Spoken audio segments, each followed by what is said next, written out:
Chulin Page. We're going to review the Mishnah on the bottom of Chavdal Amud Beis just to have the entirety of the sugya together. It says the Mishnah tahar b'chli cheres, so what's considered pure in a vessel that's made out of pottery, out of clay. Tamei b'chol hakelim is considered impure in the rest of the kelim. What's tahar b'chol hakelim, what's pure in the rest of the kelim that are not made out of clay, is considered tamei in a kli cheres. What are we talking about? Tan Rabbanan says the Gemara avir kli cheres is tamei. The air of a kli cheres makes impurity. For example, if a sheret, if one of the rodents that the Torah talks about, that when they're dead they create tumah, so either the rodent or anything of that level of impurity, if that goes into the air space of a vessel made out of clay, made out of pottery, made out of earth, so then that will make the vessel impure, even if it doesn't actually touch the actual vessel. If it just goes into the airspace within the vessel, then it's considered impure, because the air, the avir of a kli cheres is tummy. The gabbai, however, the outside, if you have one of these shruts in the rodents that are impure touches the outside of a kli, even if it actually touches the back of the kli, the outside of the kli, then still it's considered tahor. Avir kol hakelim, but in the other kelim, the air space is tahor. It does not render it tamei. The gabon, but the outside is tamei. If something touches the outside, it only makes it tamei. If a sheret touches the outside, it makes it tamei. Nimsa, so we find it comes out the tar b'kli cheres. What's pure in kli cheres is tamei b'chol hakelim. What's tar b'chol hakelim is tamei b'kli cheres. Minan immediately asks the Gemara, from where do we know this from? The Tan Rabbanan, because we learned in a brayso. Toichai. It says in the pasuk Toichai v'afal pishlei noga, because it says in the pasuk, which is regarding the impurity of a kli cheres, and it's important to know this pasuk because the Gemara in Daf Yomi is going to refer back to it a few times. So let's just read the pasuk. It says v'chol kli cheres, any kli cheres asher yipol mehem el toichai, that one of them, meaning one of the shratzim, fall into the kli cheres el toichai, into it, then kol asher b'seichai, anything that's inside tamei, again the word toichai, the oisais ishbeiru, and it you should break, meaning it's impure. There's no way to undo its impurity by putting it in a mikvah. You must break it. It's not good to use. So from this word toichai that we say kol asher yipol mehem el toichai, says the brayso v'afal pi sheloi noga, anything inside, if something falls into the kli, even though it doesn't touch the kli, as long as it's considered toichai, as long as it's considered inside, then it makes the kli tamei. You say that what it says toichai means even if it didn't touch it. Maybe it only means if it actually touched, and that's what it means toichai. It says toichai to make the vessel tamei. Nemar toichai litame, that the vessel should make other things tamei, meaning what's contained in the vessel also becomes tamei. It says toichai over there, but nemar toichai litame, it says the word toichai also litame, to make the actual vessel tamei. So we're talking about there are two toichais in the pasuk. One teaches you that when a sheret falls into a kli cheres, so the contents of the kli are pasul. The other one teaches you that the kli itself becomes pasul. So, ma toichai ha'amur l'tamei, just like the toichai, that explains to us that all what's contained in the kli becomes tamei. Afal bishalei noga. That's even if it didn't touch it.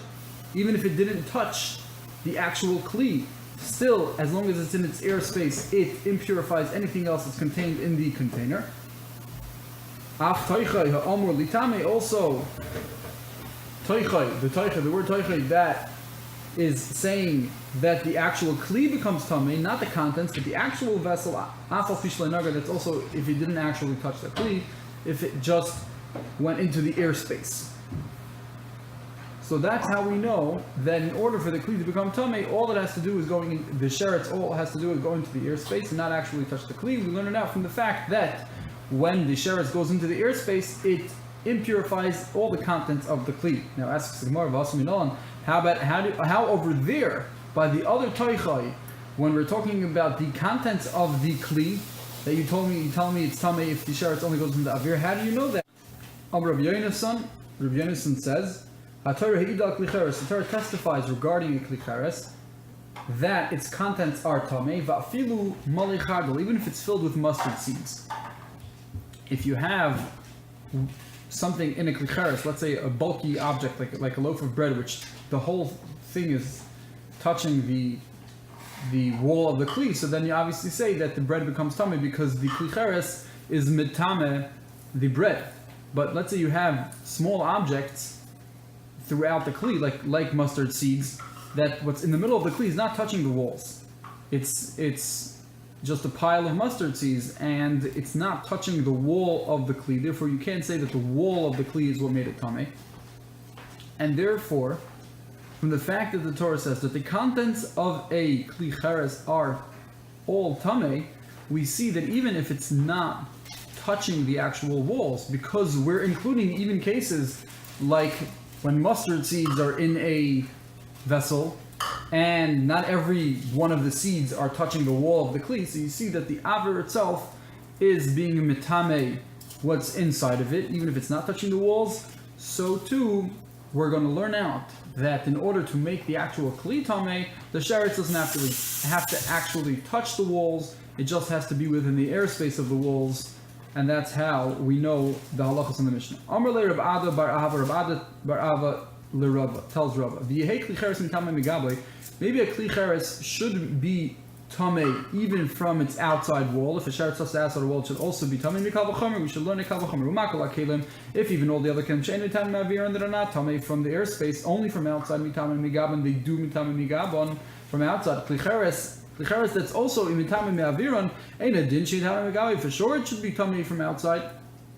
Omar Kra, the Gemara brings a pasuk that says v'chol keli pasuach. This is a pasuk by Para Aduma. By the parsha of Para Aduma, the Torah discusses that when a dead person is in a house, it impurifies anything in the house, any person in the house, and any kli in the house too. Says the pasuk v'chol keli pasuach, any open kli. Asher ein samid pasul alav, that there's no tight cover on it, then that is tamei. It becomes tamei also if the dead body is in the house. And in essence, what the Torah is saying is that if you have a kli that's covered tightly, then the tumah doesn't enter the kli. But if it's not covered tightly and there's no cover on the kli, then it will be mitama the kli. Says the Gemara, Ezeu kli shetumasa kedemis lefitzai. Which kli does the tumah come into its entrance, into the opening?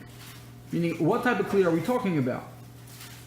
It says kli pasuach, an open kli, which sounds like we're discussing a kli that the tumah goes into its pesach. That tumah comes into it through its pesach. This is heavy. I would say this is a kli cheres. That kli cheres, which we know that has tumah that gets to it only, or even by its avir, meaning the kli cheres is called a kli pasuach because its opening is essential to the halachic definition of what makes it tamei. And that's why it's called kli pasuach, because as long as the sheretz is in its pesach, in its opening, so then it becomes tamei. So we know this pasuk is talking about a kli cheres. Ezeu kli, what type of kli shetum asay kodemis lepitzai, that tumah comes towards its pesach. V'omer ze kli cheres.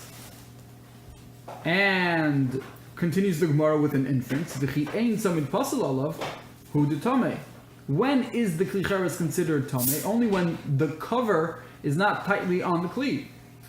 Ha yesh samid pasal alav.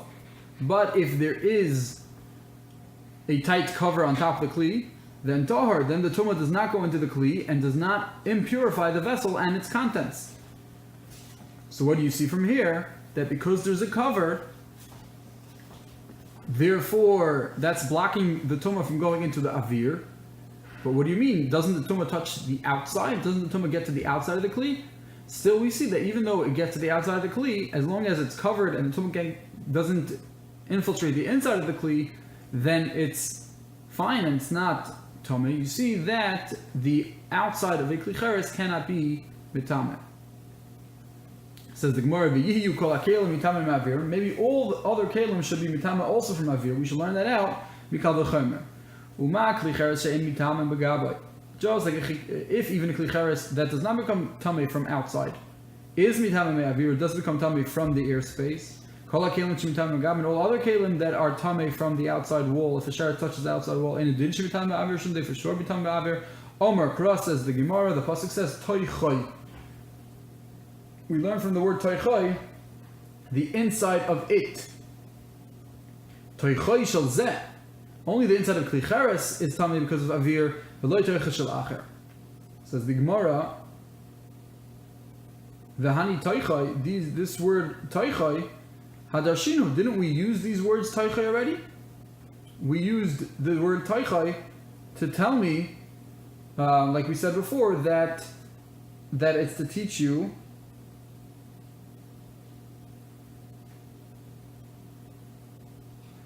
That it's to teach you the Gzera Shava from the actual Kli becoming Tamei to the contents, from the contents becoming Tamei. So we already used on Chavdal Mabez, we used one Teichai, and one Teichai we need for the actual Halacha. So how could you learn another thing from Teichai? Says the Gemara, Arba Teichai Ksivi. We look at it as if there are 4 Teichais that are said. Toichoi, toich, toichoi, toich. Because each place it could have just said toich, and from the fact that it said toichoi, so that's 2. Plus it says again toichoi, so that's again toich and toichoi. So we have 4 things to learn from. Chad legufei, 1 to teach the actual din that the contents become tamei. V'chad l'gzera shava, 1 for gzera shava to teach you that even the avir, if a sheretz falls into the avir, it's mitam the kli itself. One is to teach you what we just said, that only toich of a kli cheres is mitam ba'avir, but not toich of the other kelim. And the last structure that we have is to teach us another din, that it's saying that it's only mitama what's inside the kli, but not toichoi, not what's inside of inside. What does it mean inside of inside? So this is talking about a case when, let's say you have one kli cheres, and then within that kli cheres you have another kli which is taller than the outer kli cheres. So the inner, you have a kli within a kli, you have a vessel within a vessel, and the inner vessel is taller than the outer vessel. And let's say a sheretz falls into the outer vessel. So we learn from here that the sheretz is only mitame what's in the outer vessel and not what's in the inner vessel, or the inner vessel itself. Because the pasuk says toichoi v'loi toich toichoi. Only what's inside these sheretz it makes tamei, but not what's inside of inside. And this applies va'afilu kli shetef, and this is true even if the inner kli is just a regular kli and it's not a kli cheres. But a kli cheres is not mitame migabai. But even a regular kli which is mitame migabai, still we learn out that since it's not inside the kli cheres, it's inside the kli cheres. Therefore, it's fine. Therefore, it's not mitame because we say toichoi v'loi toich toichoi. Says the Gemara, V'lo Yehu, maybe we should learn a different Kal V'chomer. V'lo Yehu kol ha-kelim mitamin migabon. Maybe we should learn that all the other kelim shouldn't be tamei migabon from their outside wall. Ela mitoichan, only from their inside wall uv'negia. And if it touches it. Meaning, you just told me, very nice, you told me that there's a drasha toichoi, which teaches me that the other kelim are not going to be tamei just from airspace. Just from avir, if a sheretz falls in the avir, it's not tamei.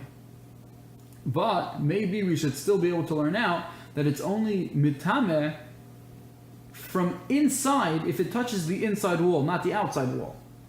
If even kli cheres mitame me'aviroi, that is tamei from the airspace. Ein mitame migabi does not mitame outside. Kol ha-kelim she'ein mitame me'avir. All the other kelim that are not mitame from avir, ein adin she'ein mitame me'avir. Of course, they should not be mitame from outside. If it's so hard for a regular kli to become tamei that from the airspace it doesn't work, for sure from outside it shouldn't work. Amar Kra says the Gemara, no, the pasuk says v'chol kli pasuach. The same pasuk we said before, any open kli asher ein tamid pasil that the cover is not tightly on it, tamei hu. Then it becomes tamei. The Gemara darshans that ahayu dichi ein tamid pasil olav tamei. It's only this type of kli, meaning a kli cheres, that if it doesn't have a cover, then it's tamei. Hayesh tamid pasil olav, but if it does have a cover on it, then it is tahar. But kol kelim with other kelim, bein yesh tamid pasil alein, bein she'en tamid pasil mitamim. Other kelim, whether they have this tamid pasil cover on it or not, it's tamei. Meaning, the din of tamid pasil that's said by tumas oil is said only by a kli cheres. That if it has a cover on it, it's not tamei. If it doesn't have a cover on it, it is tamei. That is only said by a kli pasuach, which the Gemara said it really means a kli cheres. But other kalim won't have this din of tamid pasul at all, and even if it has a cover, it still becomes tamei. Even if it has a cover, it becomes tamei. Why is that true? It must be because it's mitame even megaboy, even from outside, with the outside wall of the kli, it's mitame. Matznisin, next Mishnah. Tahar b'chli eitz. What's tahar in a kli eitz, in a vessel made out of wood, is tamid b'chli matachas. It's considered impure in metal kalim. What's tahar b'chli matachas, what's considered pure in kli matachas, is tamid b'chli eitz. It's considered impure by kli eitz. What is this talking about? Tan Rabbanan. Golmei kli eitz tmeim. Pshuteyim tahar. A golem of a kli is a kli that's still being made. It hasn't been finished being made, and that's considered tamei. But pshuteyim, if you have a kli that doesn't have a base kibul, pshutei kli eitz means something that's like a stick or a rod that has nothing in the kli to hold something else. It's doesn't have a base kibul. It can't contain anything in the kli. It's just straight. It's just pashut means simple, means straight. And that's considered in the kli eitz, that's tahar. So the halacha is by a kli eitz, if even though you're not fully finished making the kli, it's still being made, it can be mekabel tuma. If something tamei touches it, it can accept tuma and have the status of tuma, even though it's not finished. But on the other hand, a kli eitz that cannot contain anything, it's pshutei kli eitz, it's straight, it can't contain anything, that is considered tar and cannot be mekabel tuma. It can't be rendered tamei even if it touches something that's impure, because it's not enough of a kli if it can't contain anything. However, golmei kli matachas, if you have a metal kli that hasn't been finished yet, then that's tahar. That's not yet considered a kli. By metals, if it's not finished yet, it's not considered a kli, and therefore it's not mekabel tuma. And even if something impure touches it, it's considered tahar. But pshutei tmeim. But if you have a metal kli that can't contain anything because it doesn't have a base kibul, it's still considered tamei. Nimsa, we find what star b'chli eitz tamei b'chli matachas. What star b'chli matachas is tamei b'chli eitz. The elu hen golmei kli eitz, and these are a few examples of what is a golmei kli eitz that we says it's still tamei, even though it's still being built. Kol she'asid lashuf, anything that still needs to be, lashuf means smoothed out. In the future, you're going to still smooth out this kli, and therefore it's only missing this, that you have to smooth it out. So it's still considered a kli and it's tamei. Or let's say it's missing that you have to be mishabitz. Mishabitz is making, designing, let's say you want to design like a certain decorative boxes on the outside of the kli. So then that's called the shabitz, and if it's only missing that, it's considered a kli already, and it's mekabel tuma. Legarer is if you want to smooth it out, like sand it down so that it's smooth. Lecharkev means that you want to make indentations. Lehatiach betuns, as Rashi says, it means there is some type of fish called a tuns fish that they used to either also sand out the kli so that it's smooth, or some other type of process needs to do with that. Or if it was mechusar kain, or if it's missing a kain is a stand. Let's say you have a kli that needs a stand, so you haven't made the stand yet. Ogen, or a lip, let's say it's a cup that has a lip, you haven't made the lip yet. Oizen, or a handle. So if it's missing any one of these things, so even though you're still in the process of making it and it's not a fully completed item, since it's made out of wood, we say no, it's considered a kli already and it's tameh. If it's mechusar chatita, however, if it's even missing, you still have to carve it out, so then it's still tahar. Then it's for sure not considered a kli and it's not makabel tumah. Says the Gemara, mechusar chatita pshita, if it's missing chatita, if you haven't carved it out, of course it's not a kli yet. So the Gemara, what we mean to say is the chok kafiza b'kaba. And let's say you wanted to carve out a piece of wood so that it could hold a kav. A kav is a large measurement, and you wanted to carve out a piece of wood and make a pocket in the kli that it can hold enough of like a kav. And all you did was a kafiza. Kafiza is 3 lugin. It's much smaller than a kav, and therefore your intent is to make it much bigger.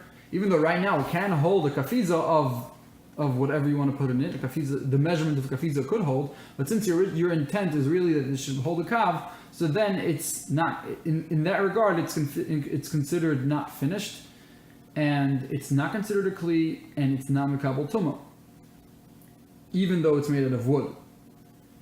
The eluhen gol me kli matachos, and these are going to be examples of klei matachos, metal kelim that are still in the process of being made, and we're saying that they are tahar l'namakabel tumah. Kol she'asid lashuf, also you need to still shine it, or smooth it out. L'shabet, it's also the same thing, to make decorative boxes on it. L'garer, maybe to sand it.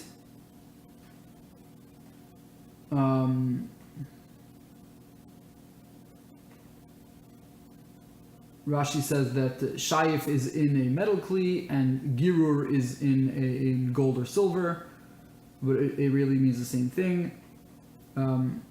Lekarker, which means to make different artistic designs on it. Lahakish bekurnas, or to bang on it in a hammer to smooth out. Let's say you have different indentations coming out and you want it to be smoothed out, so you bang it down with the hammer.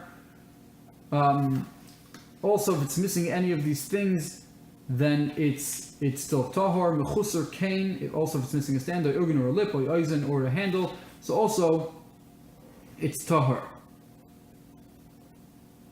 That's considered tahor because it's a kli mateches, and a kli mateches we're saying that it's tahor until it's complete. However, it's mechusar kisui. If the only thing it's missing is a cover, so then it's still considered tameh. It's considered finished and it's considered tameh, even though it's metal, because the cover of a kli is not part of the kli itself. It's just a cover, and therefore, since you finished the entire kli, then it's already mikabel tumah, even though it's metal. Says the Gemara, "Ma'ishno hani u'ma'ishno hani." What's the difference over here? Why by a kli 8 do we say that if it's not finished, it's mikabel tumah, and by kli mateches not? Rabbi Yochanan says, since they're done, since klei matachos are meant for kavod, they're meant to show respect, to show, it's meant to honor the person who owns them, because it's fancy. And therefore, since it's fancy, therefore, until it's finished, then obviously it's not going to be utilized in its function. If the function of a kli mateches is to show off your grandeur through your vessels, if it's not finished, it's obviously not going to show the grandeur, and therefore until it's 100% finished, it's not being makabel tumah. Kli 8 is more for the utility in the kli, to use it in your kitchen for whatever you need, not to show off to other people, and therefore it's tameh once you can use it, even though the decorative designs on it or even though some small thing isn't finished yet. Rabbi Nachman Omar, this is the difference. Since it's very expensive, since a kli mateches, a kli made out of metal or gold or silver, is very expensive, and therefore until it's 100% finished, no one's paying the money to buy this kli. So really, you can't use it, you can't sell it until it's 100% finished, because it's very expensive. But kli eitz, since it's not so expensive, so you can people will shell out money even though it's not 100% finished. My binai asks Gemara, what's the difference? Kli etzem. Let's say you have a kli made out of bone, made out of ivory or bone. So now, let's say it's in the similar situation where it's not 100% finished yet. So what's the halacha going to be? Is the halacha going to be like a kli eitz or like a kli even? So, according to Rabbi Yochanan, so since kelim made out of bone are not lechaved asuyin, they're not lechaved, they're not fancy, and therefore we say that they're going to have a din like kli eitz, and they're tamei right away, even before it's 100% finished. But according to Rabbi Nachman, who says that it's all about it's being expensive, so things made out of bone are very expensive, and therefore, according to him, it's also going to have a din like kli mateches, that are expensive, that unless it's finished, people don't pay for it, and therefore a kli etzem is going to not be tamei until it's 100% finished. When we say tamei, we always mean mekabel tuma. It's not tamei on its own right. Only if something touches it, then it's roi lekabel tuma or not. The Azda Rabbi Nachman l'taimei, and Rabbi Nachman is going according to his own reasoning. Rabbi Nachman kli etzem. Rabbi Nachman says that a kli etzem is kolei matochas. Rabbi Nachman is consistent with what he said before, that a kli etzem is like kolei matochas. They are similar to kolei matochas. Michlal, says the Gemara, the klei etzem mekabli tuma. This whole discussion we're having about a vessel made out of a bone of an animal, right? Whether it's considered like a mateches or it's like eitz, but either way, obviously the assumption everyone's assuming over here is that a kli etzem is possible to become impure. Gemara says, yeah, in the Tanya, like we see in the Brayso, B'shmal b'nai shel b'yichem b'reika omer, ma talmud loima v'chol ma'aseh izim tischato. The pasuk says that anything they brought back from the war with Midian, they had to make, if it was impure, they had to make it pure. What were they making pure? Anything that's ma'aseh izim, anything that comes from goats, made out of goats, that you have to sprinkle with the meichatos in order to make it tahar. So what's this coming to include? Chol ma'aseh izim. What's it coming to include? Lahavi davar abba mina izim. Something that comes from goats, mina karnayim, from the horns, or mina tlofim, and from the hooves. So you see from here that they even had to purify vessels that were made out of the hooves or the horns, which are bones, which are like bones, and therefore we see that things that are from the bones of the animals are also considered be mekabel roi lekabel tuma. Says the Gemara, how about sha'ar behema v'chayim minolan? How do you know that anything not out of goats? The pasuk says goats, maybe only goats, but other animals, their bones don't become tamei if they made it into a kli. Talmud lemar, we see from the pasuk v'chol maaseh. It says kol maaseh. Any, and not just maaseh, not something that's made out of the izim, but kol maaseh, anything that's made of that izim. Therefore, im ken matam lemar izim. Says the Gemara, if v'chol maaseh, you learn out that it applies even to the other animals. Now ask Gemara another question. Im ken matam lemar izim. So then, what's the point of saying izim? You should say anything if you mean all other animals too.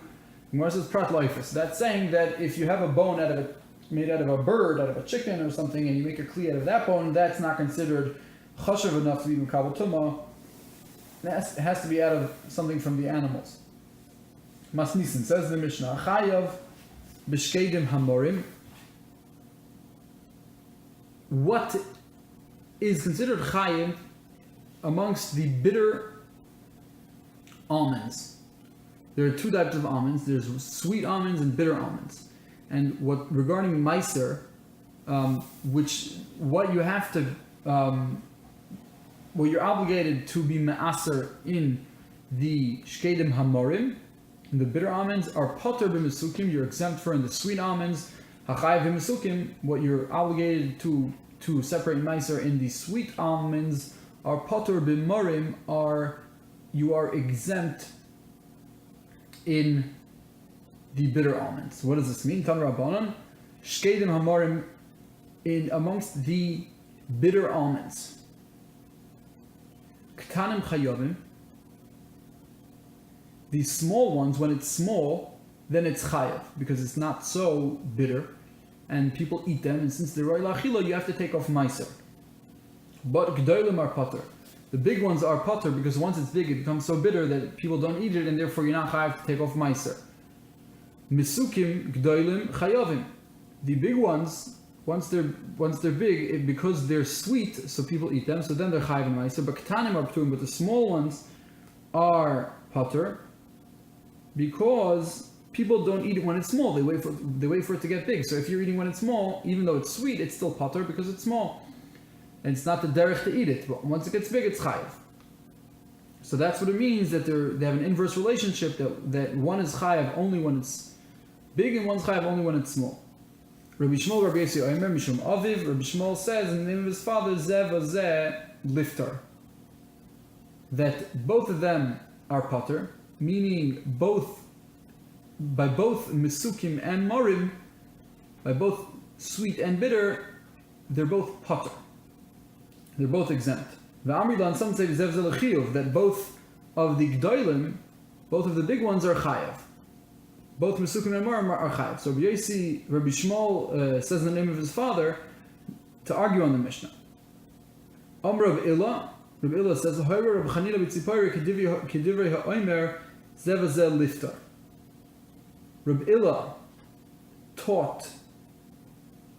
Eliyahu said that Rabbi Chanina in Tzipori taught like the one that said zev hazeh liftar, that according to Rabbi Shmuel, by the small almonds, whether it's sweet or bitter, you're both pater from meiser.